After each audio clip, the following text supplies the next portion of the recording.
I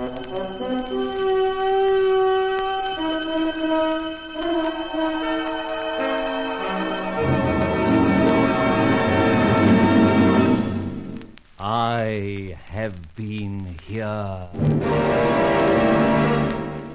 The Grey Goose, Adventures of a Modern Robin Hood.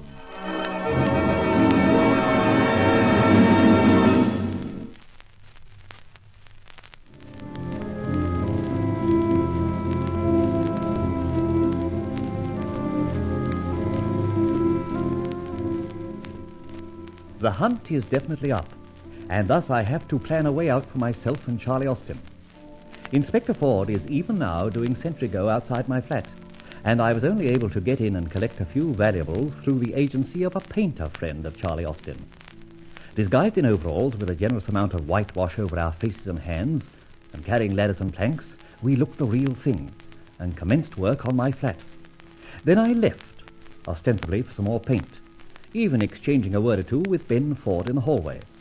He didn't see through my disguise, fortunately, but from a casual remark he made, I knew that at last he was ready to pounce.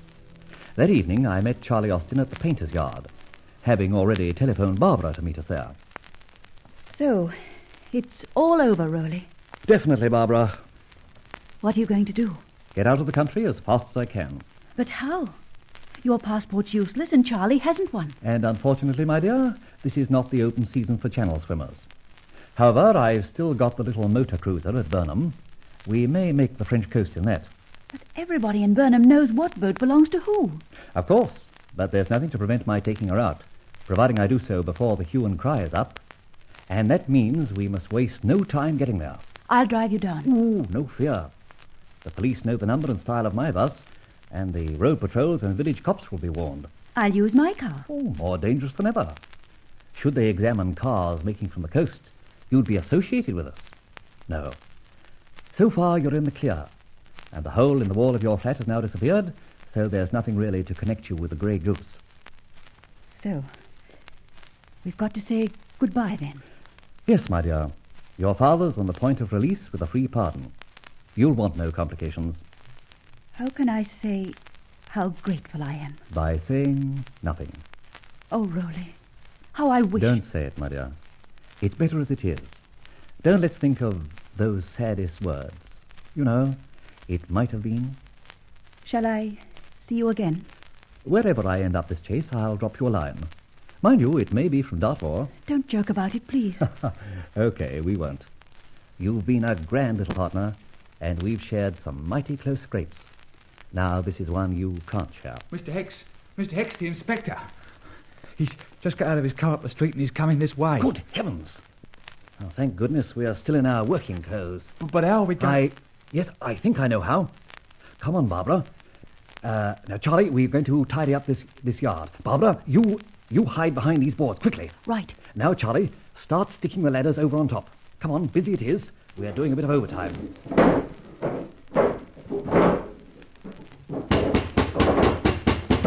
Leave this to me. Hello? Who's there? Is Mr. Blewett there? Who wants him? Well, you might say the police. Crikey, what's he been up to? All right, hang on, I'll open the gate. You carry on, Charlie. Now, what's all this about? Is Mr. Tom Blewett in the yard? No, he ain't. Gone home to his tea. He don't paint in the dark. Naturally. I would see I've seen you before, haven't I? That's right. You saw me on a job I was on this morning. That's right, a flat in German Street. You was waiting for a bloke to turn up, did he? No, he did not. And you're police, you say. What's he done? That wouldn't interest you. Oh, well, maybe not. Well, now, we're doing a bit of stacking up tonight, and I reckon I'll be locking up the yard soon. Can I do something for you? Yes, you can tell me if Mr. Blewett's coming back. Well, I don't think so. Generally doesn't at night. Makes up his books and things at home. Where does he live? Brixton, somewhere. Wait on, we ain't locked up the shed yet. Must have a billhead or something. Yes, here we are. Thomas Blewett, painter and decorator, 1 Martin Street, Brixton. Thanks. Will you be on that job in the morning? That's right. About crack of dawn, 6 o'clock Ekema. Well, if you should see the owner of the flat and I'm not there, tell him to wait for me. The name's Ford. If you're the police, do you think you'll wait? I can't tell with that gentleman. All right, thanks. I'll get straight over to Brixton and try to catch Mr. Blewett before he goes to bed. Tom Blewett wouldn't like the sound of that there catch, hey? No, I suppose not. Good night. Good night, Mr. Ford. Come on, you. You don't have to sit there rolling cigarettes. Get a move on with them ladders. All right. Stay where you are for a little while, Barbara. Oh, it's dreadfully dirty behind here. Do you think I could have a good sneeze? Yes, sneeze now. Not on that wall. Blimey, do I have to do everything? Crikey. That was a bit of a fright. What the blazes was he doing around here? Come on. I don't want to stay here all the blazing night. All right, Barbara. Safe now, I think. Thank heaven. Oh, I was almost suffocated with dust. What on earth possessed the inspector to come here? Ben leaves no stone unturned. A sudden onslaught of painters on the flat of R. Fletcher, just as the police decided to pounce, would make him wonder. He sees the name Blewett on the ladders and things. And so decides to find out under what circumstances the order to decorate was given. Exactly. So now he'll grill Mr. Blewett a little. That won't worry Tom. I told him to say the order was given a month ago. And it ain't paid for yet. Yes, I don't see how any harm can come to your friend. He's fly as a wagon load of monkeys. The cops will get no change out of him. Well, we won't be able to stay here any longer. You must go, Barbara. Now. Yes. Goodbye, Charlie. Oh, blimey. Being kissed by ladies like you ain't half a treat.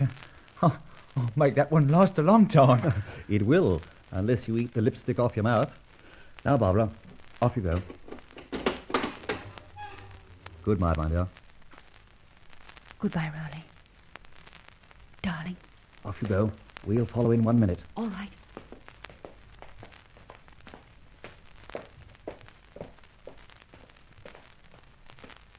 Oh, blimey. That girl was a little trimmer. Can't think why he didn't get spliced. The saddest words it might have been. Ha.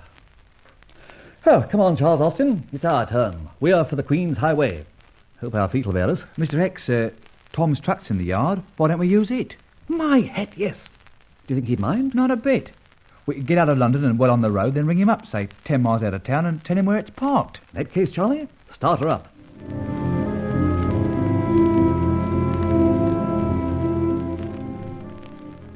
I spoke to Tom Blewett, Mr. Hex. Managed to get him on the phone. Told him where we'd parked his truck. Did he say what happened when Inspector Ben called at his place? Yes, he did. Nothing to it, really. He told the inspector he'd ordered decorating to be done a month ago. Didn't say he'd been paid in advance, like. Well, that lets him out. Ben can't have anything on him. Now, if you've finished, I'd like to use that phone. Radio.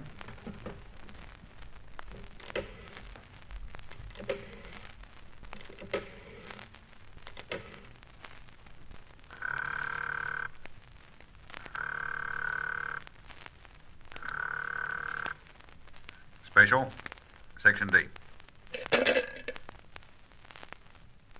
Who's that?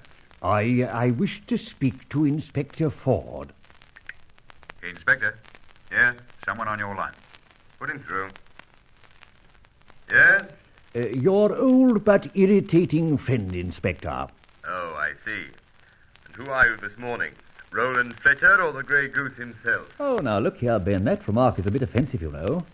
You're assuming a little too much, aren't you? I'm assuming nothing.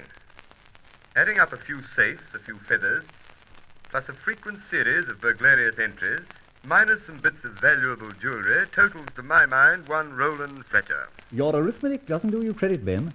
Why not? Because any sum in mathematics must be capable of proof, and you have none. I promise to confound you with proof galore when next we meet. I trust that day's a long way off. At the same time, Ben, I do hope we shall meet again. Let's say at the end of the period covered by the statute of limitations. Well, until that day, Ben, au revoir. And now, as Romeo said to Juliet, parting is such sweet sorrow. You'll never get out of the country. You'll hear from me if I do. Cheers. Right, Charlie. We hitchhike to Burnham-on-Crouch and the good ship Silver Bell. Fortunately, I keep her filled up. We'll have to keep pretty fly till we get to pick us up. That's just it. we wait for parked lorries and stow ourselves in the back. After dark, of course. Then for the boat and a lonely bit of the French coast. After that, Yeah, what?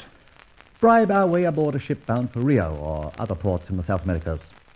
Come on, comrade, advance. March. March? Do you know what I think? No, what do you think? I reckon we could afford to do the goose step, eh?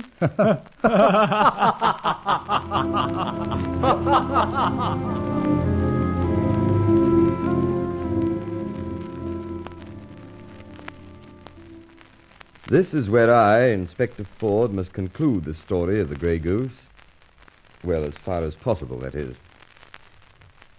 There's no doubt that he outwitted me, and of course the rest of the Scotland Yard personnel. I, of course, successfully penetrated his identity as Roland Fletcher. But, as he himself said, I could not produce definite proof. That is, proof to satisfy a judge and jury. At any rate, we managed to track him to the Essex coast. Thence to France, where we found the wreck of Fletcher's motor cruiser, the Silver Bell, on a beach, just off Cape Finisterre. We thus assumed that he and his confederate, Charlie Austin, had perished. But it was a calm sea that week, and I'm not entirely persuaded that that is the last we shall ever hear of that elusive Grey Goose.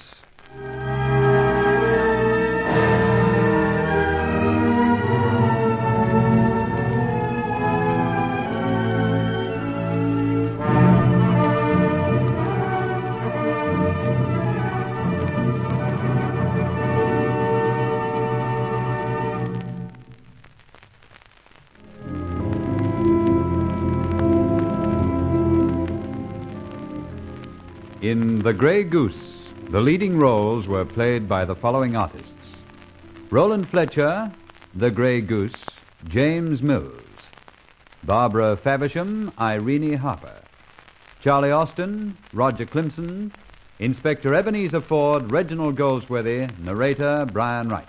The Grey Goose was written and produced by E. Mason Wood.